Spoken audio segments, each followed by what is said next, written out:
آگے بڑھیں گے۔ Civil aviation training institute Hyderabad میں 13 ایکسپیرینس شیئرنگ پلیٹ فارم کے پروگرام کا انعقاد کیا گیا ہے۔ اس پروگرام کا مقصد نئے آنے والے اسٹوڈنٹس میں ہوا بازی سے متعلق ایکسپیرینس شیئر کرنا تھا۔ پروگرام کے مہمان خاص air vice marshal retired Zulfiqar Ali Shah تھے۔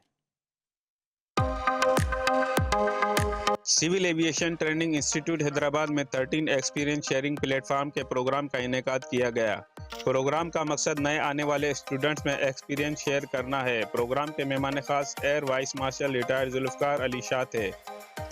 تقریب کے دوران director civil aviation institute Hyderabad Sameer Saeed اور air vice marshal retired Zulfiqar Ali Shah نے 5 نیوز سے گفتگو کرتے ہوئے کہا کہ اس پروگرام کا مقصد نئے آنے والے اسٹوڈنٹس میں ایکسپیرینس شیئر کرنا اور انہیں ملک کی دفاع و سلامتی کے لیے ادارے میں مزید بہتری کے لیے کام کیسے کرنا چاہیے اور دوران ڈیوٹی پیش آنے والی مشکلات سے کیسے نمٹا جانا چاہیے۔ ایکسپیرینس شیئرنگ پلیٹ فارم کا آج 13واں پروگرام تھا۔ ظاہر ہے وہ جب اپنا تجربہ ان سے شیئر کرتے ہیں کہ میں نے ان حالات میں اس طرح کام کیا تھا، تو ان کی جو سوچ ہوتی ہے وہ بالکل مختلف ہوتی ہے، کیونکہ وہ نہ ہائر پوزیشنز پہ کام کیا ہوتا ہے۔ وہ دیکھ سکتے ہیں کہ بہتری کہاں سے آ سکتی ہے اداروں میں، ادارے کیسے ترقی کر سکتے ہیں، لوگوں کو کیسے اپنے جوش جذبہ اور کام پہ لگانا ہے، اور ملک کو ترقی دلانے کے لیے سول ایویشن کیسے اپنی کنٹریبیوشن دے سکتی ہے۔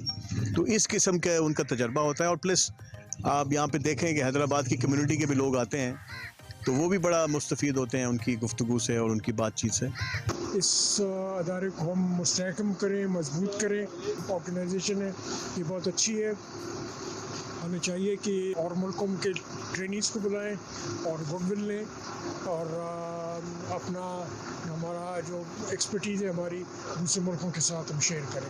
تقریب کے دوران سول ایویشن انسٹیٹیوٹ کی سالگرہ کی خوشی میں کیک بھی کاٹا گیا۔ تقریب کے اختتام کے دوران مہمان خاص air vice marshal retired Zulfiqar Ali Shah اور director civil aviation institute authority Sameer Saeed نے نئے آنے والے معزز مہمان خاص میں شیلڈ اور اپریسیشن لیٹر بھی تقسیم کیے۔ کیمرامین سہیل احمد کے ساتھ رضوان شیخ، 5 نیوز حیدرآباد۔ صوبائی وزیر ترقی اور نسواں شاہینہ شیر علی نے دارالامان سکر کا دورہ کیا۔